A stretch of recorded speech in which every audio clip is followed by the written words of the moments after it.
बिस्मिल्लाहिर्रहमानिर्रहीम। तो आज बायोलॉजी में हमारा lecture emphysema disorders of respiratory systems के बारे में हम पढ़ रहे हैं। सबसे पहले हमने ब्रोंकाइटिस के बारे में पढ़ा, जो हमने देखा कि inflammation of bronchus and bronchioles, उसके मेजर काजेस के बारे में पढ़ा, उसकी सिम्टम्स पढ़ी और उसकी टाइप्स के बारे में भी बात की कि एक्यूट ब्रोंकाइटिस भी हो सकता है जो कुछ दिनों के बाद जो है ठीक हो जाते हैं मेडिसिन वगैरह लेने से, लंबे अरसे के लिए उसका हमला नहीं होता।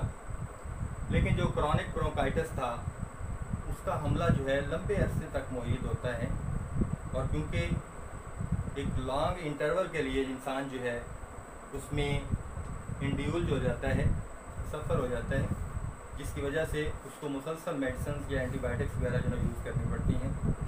और उसके बाद भी जो उसके सिम्टम्स के मुताबिक है, शॉर्टनेस ऑफ ब्रीथ है, माइल्ड फीवर है, सर्दी लगना है, शॉर्टनेस ऑफ ब्रीथ की वजह से उसका वेट लॉस होता चला जाता है, जिसकी वजह से जो है वो आहिस्ता आहिस्ता रिकवरी की जानिब आ तो सकता है, लेकिन अगर वो उन हदायत पर अमल करे जिस पर उसने इसमें मुब्तला होने से पहले नहीं किया था।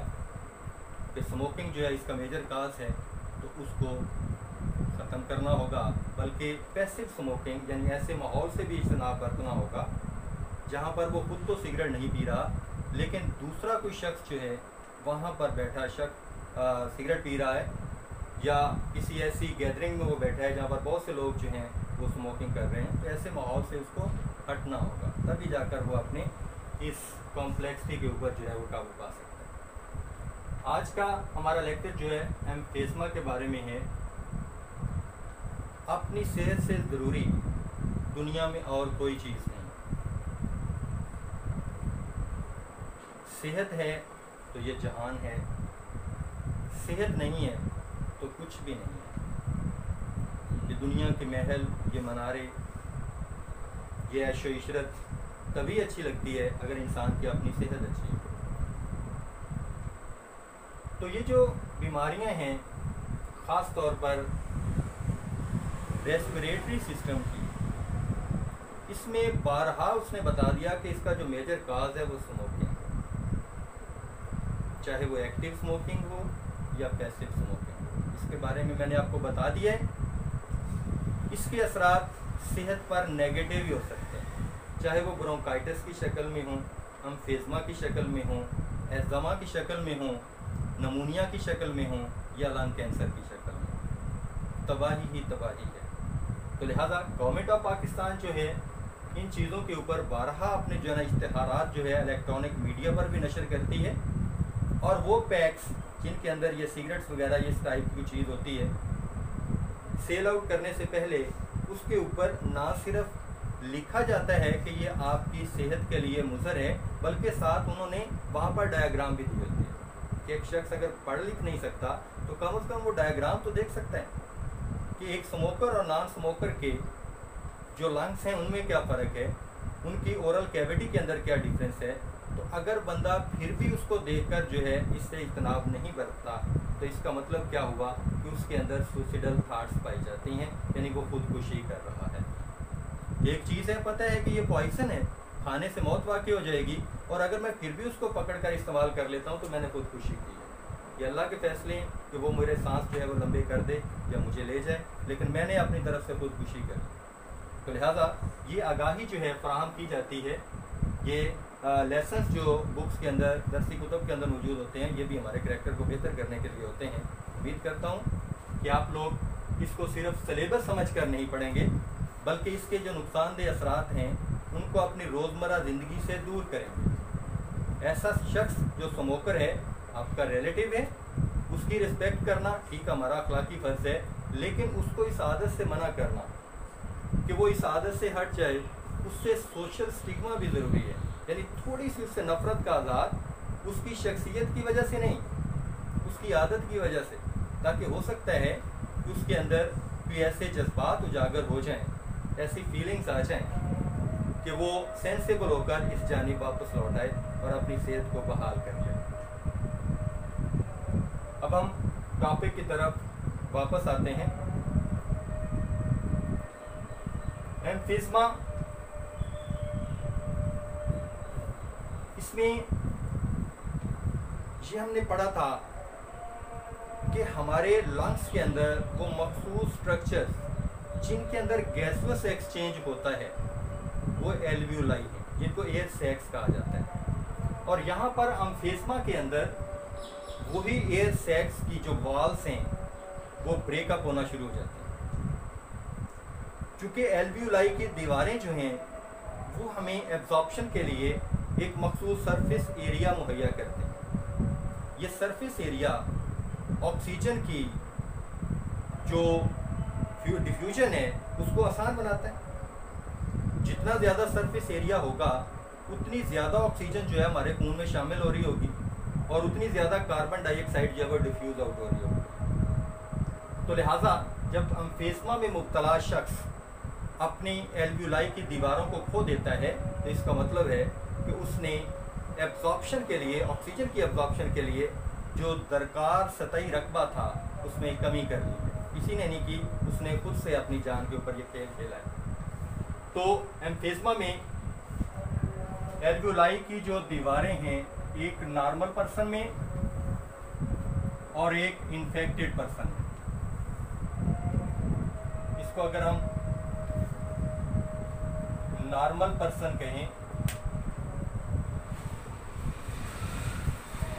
तो इसमें इसकी जो एल्वियोलाई की दीवारें हैं वो काफ़ी हद तक जो है मौजूद हैं। यानी ये बताया था गुब्बारानुमा स्ट्रक्चर्स होती हैं, इनके ऊपर कैपिलरीज के क्लस्टर्स होते हैं।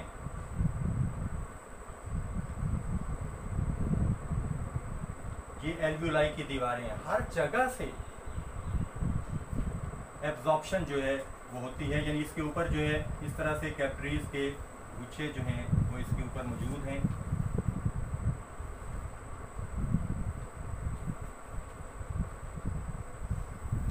ब्लड के अंदर मेटाबॉलिक रिएक्शंस के बाद कार्बन डाइऑक्साइड का कंसंट्रेशन बढ़ जाता है। इसको डिफ्यूज आउट करने के लिए, बॉडी से बाहर निकालने के लिए ज़रूरी है कि हम लंग टिश्यू से एक ऐसा प्रेशर क्रिएट करें कि वो अंदर की हवा आसानी से बाहर चली जाए। जब हम लंग टिश्यूज़ को काफ़ी हद तक तबाह कर चुके होते हैं तो उस वक्त हमारे लंग्स के ये टिश्यूज़ इतना प्रेशर डेवलप नहीं कर सकते कि अंदर की हवा को बाहर निकालें। तो फिर बाहर से सांस तो अंदर चला जाता है, लेकिन जब अंदर का सांस उस रेशियो से बाहर नहीं जाता तो कार्बन डाइऑक्साइड की कंसंट्रेशन जो है वो बॉडी के अंदर ज़्यादा होती चली जाती है, जिससे हमारी बॉडी में एसिडिटी भी पैदा होगी। और जब ये जितने भी मेटाबॉलिक वेस्ट हैं जिनका अखराज बॉडी से ज़रूरी था वो हमारे लंग्स के अंदर ही रहेंगे, जिससे लंग्स के टिश्यूज जो हैं वो मज़ीद डैमेज होना शुरू हो जाएंगे। ये एक नॉर्मल पर्सन था, लेकिन जो इन्फेक्टेड पर्सन है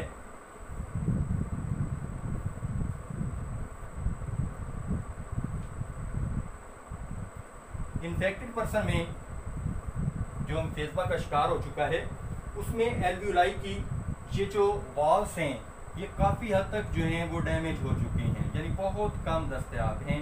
लिहाजा उसके एब्जॉर्प्शन के लिए जो सतही रकबा है वो इंतहाई कम पड़ चुका है। जहाँ पर हर हिस्से से डिफ्यूजन मेथड के ज़रिए से उसकी वेस्ट प्रोडक्ट्स बाहर जानी थी, सांस बाहर जाना था, टिश्यूज़ सलामत थे, लेकिन यहाँ पर टिश्यूज़ टूट गए। एल्वियोलाई की जो दीवारें हैं वो टूट चुकी हैं। लिहाजा अब उसको सांस निकालने के लिए लंग टिश्यूज़ वो पावर मुहैया नहीं कर रहे, उसको सपोर्ट नहीं कर रहे ताकि उसके अंदर की जो सांस है वो आसानी से बाहर जा सके। तो नतीजतन क्या होगा, जब ऑक्सीजन की एब्जॉर्प्शन उसके ब्लड के अंदर कम पड़ जाएगी तो उसका वेट लॉस होता चला जाएगा। क्यों? क्योंकि ऑक्सीजन एब्जॉर्ब होगी तो उसके अंदर जो मौजूद ग्लूकोज है C6H12O6 वो उसके CH बांड टूटेंगे तो एनर्जी आएगी। एनर्जी आएगी तो उसकी बॉडी के अंदर जो है ATP की शक्ल में स्टॉक हो सकती है और उसका गोश्त पोस्ट जो है बन सकता है और वो अपने मुख्तलिफ काम जो है कर सकता है। लेकिन जब ऑक्सीजन की डिपोजिशन जो है उसकी बॉडी के अंदर वो कम हो चुकी होती है तो नतीजतन एनर्जी कम बनती है, एनर्जी कम बनेगी तो वेट लॉस होगा। लिहाजा सबसे बड़ी जो सिम्टम है उसके अंदर सबसे पहले उसका वेट लॉस होगा। लेकिन ये खामोश कातिल है एम्फिस्मा, इसके बारे में थोड़ा सा बता दिया जाए कि एम्फिस्मा जो है खामोश कातिल है। क्यों? कि जब तक पेशेंट में इसकी सिम्टम्स जाहिर होना शुरू होती हैं वो अपने लंग के टिश्यूज़ का 50 to 70% खो चुका होता है, यानी 50 to 70%। It is the big part of his lungs, मुकम्मल तौर पर वो हिस्सा खो चुका होता है। जब उसको ये सिम्टम्स जाहिर होना शुरू होते हैं उसको नहीं पता कि उसके अंदर ये अलामत बन रही हैं, क्योंकि अभी ज़ाहिरी तौर पर वो अपने आप को फिट महसूस कर रहा होगा तो मुझे तो कोई मसला नहीं है, लिहाजा स्मोकिंग मेरी सेहत के ऊपर कोई नेगेटिव असर नहीं डाल रही। लेकिन जब उसके अंदर ये सिम्टम्स जाहिर होना शुरू होती हैं तो उसमें उसके जो टिश्यूज़ हैं वो 50 to 70% बिल्कुल ख़त्म हो चुके होते हैं।